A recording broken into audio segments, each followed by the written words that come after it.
할렐루야, 인본주의 세 번째 시간입니다. 지난 시간 인본주의의 시작은 하나님이 아닌 이 다른 음성을 듣는 것으로 시작한다라고 말씀 나누었습니다. 이 사단의 음성을 듣다 보니까 유혹되고 의심도 생기고 그러다가 하나님의 말씀을 불순종하게 된 것입니다. 그리고 인본주의의 결말은 언제나 자신의 판단 그리고 자기 마음대로 행동하는 것입니다. 실과를 먹고 자신들이 벌거벗었다는 것을 깨달았습니다. 그러자 이 수치로운 것으로 판단하고 바로 행동해버립니다. 그리고 어떻게 됩니까? 자기 만족을 위해 살게 됩니다. 인본주의의 특징 세 번째는 바로 자기 만족을 위해서 사는 것입니다. 자기가 먹고 싶은 만큼 먹고 자고 싶은 만큼 자고 보고 싶은 거 보고 사고 싶은 거 다 사고 만나고 싶은 사람 다 만나면서 삽니다. 육에 기반한 본능에 충실한 삶을 삽니다. 육의 갈증은 여러분 멈추지 않습니다. 더 원하고 끊임없이 원하는 것이 육신의 소욕입니다. 엘리 제사장의 이 아들들이 이런 삶을 살았습니다.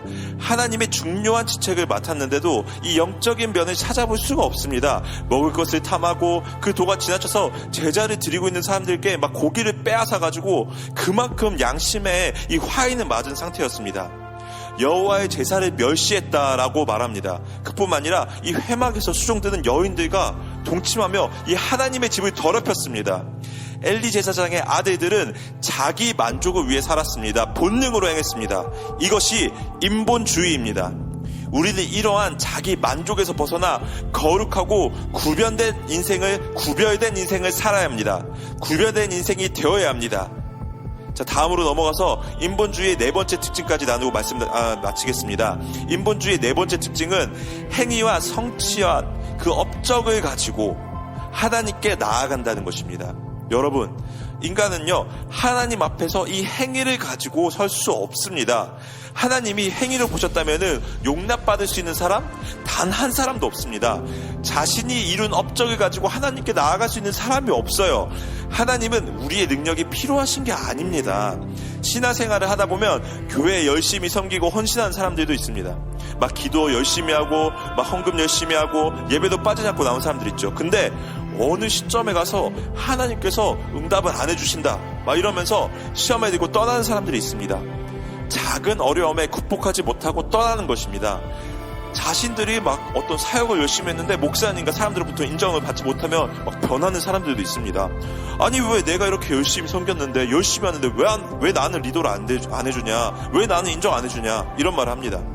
이들이 왜 이러냐면은 이런 하나님께 나아가는 정당성과 자신감과 의가 자신의 행위에 있기 때문입니다. 그들이 자신이 무엇인가 받기에 합당하다고 생각합니다. 하나님의 복을 받고 하나님의 응답을 받아야 마땅하다고 생각합니다. 착각합니다. 사람들의 이렇게 칭송을 받아야 된다고 착각합니다. 그러나 여러분, 하나님이 우리를 용납하시는 이유는 딱 한 가지입니다. 예수 그리스도밖에 없습니다. 우리가 하나님께 나아갈 수 있는 담력은 예수 그리스도입니다. 그러기에 우리가 하나님 앞에 나아갈 때 가져야 하는 자세는 오직 겸손입니다. 나를 받으시고 안 받으시고는 오직 그분의 의중입니다. 행위와 업적으로 하나님께 나아가는 것은 이 가인의 제사와 같습니다. 이 가인은요 농사꾼이었습니다. 그는 열심히 일하고 힘들게 수확해서 하나님께 제물을 드렸습니다. 하지만 가인의 제사를 하나님께서 받으지 않으셨습니다. 이것을 안 가인은 완전히 분노했습니다. 그리고 그 분노가 동생에게 향했고 아무 죄 없는 동생 아벨을 죽였습니다. 근데 왜 가인이 분노했습니까? 단지 동생의 제사를 하나님께서 받으셔서입니까? 아닙니다. 이 자기가 수고하고 노력을 했는데 그걸 무시했다는 것입니다. 하나님이 자기를 무시했다는 것입니다. 이 태도가 얼마나 교만하고 무서운 것인지 우리는 깨달아야 합니다.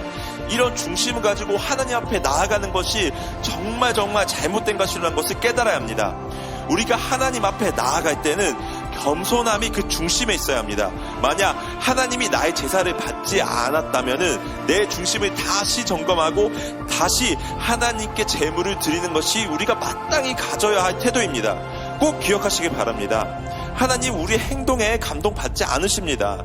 우리가 드리는 큰 액수의 이 돈에 감동하지 않으십니다. 하나님은 우리의 중심을 보시고 마음을 보십니다. 하나님은 우리 가운데 있는 마음 가운데 있는 예수 그리스도를 향한 사랑을 보십니다. 우리가 마지막에 하나님 앞에 섰을 때는 그 어떠한 타이틀로도 우리 보장해주지 않습니다. 어떠한 업적도 우리를 보장해주지 않습니다. 오직 우리 가운데 이 예수 그리스도가 신앙의 뿌리가 되시기를 축복합니다. 예수 그리스도가 신앙의 동기가 되기를 축복합니다. 아멘, 아멘.